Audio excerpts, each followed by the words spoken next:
OK, ça, c'est moi qui attendais l'autobus ce matin. Ça, c'est encore moi qui attendais l'autobus ce matin. Ici, j'attends le train. Comme vous pouvez voir, on est plusieurs à attendre le train. Bref, peut-être que vous l'avez déjà deviné, mais le service de transport en commun ce matin, c'était l'enfer du côté d'Ottawa.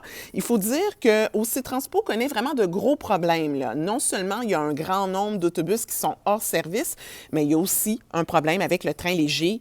Hier soir, il y a 2 tiers des voitures qui ont été retirées de la circulation sur la ligne 1 à cause d'un problème qu'on a constaté sur une pièce appelée roulement à cartouche. Et là, je suis pas une experte, là. Je préfère laisser ceux qui s'y connaissent vous expliquer tout ça.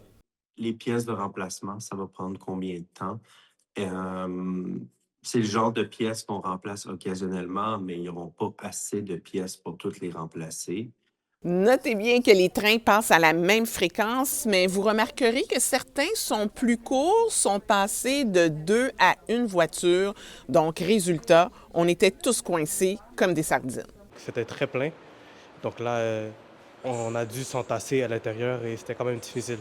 Mon trajet de 1 heure devient 2 heures, 1 heure et demie. C'est tellement de temps perdu. Ça rajoute du stress à ma vie de tous les jours. Parlant de transport en commun, nos collègues de CBC ont compilé les 10 trajets d'autobus du côté d'OC Transpo qui étaient les plus souvent annulés. Voici la liste. Les routes 6, 7 et 98 sont les 3 trajets d'autobus qui sont les plus souvent annulés.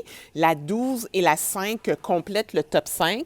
Moi, personnellement, je suis juste contente de voir que mon autobus de quartier ne fait pas partie de cette liste-là, mais vous comprendrez que toutes ces annulations-là, ça ne fait pas plaisir à beaucoup de personnes.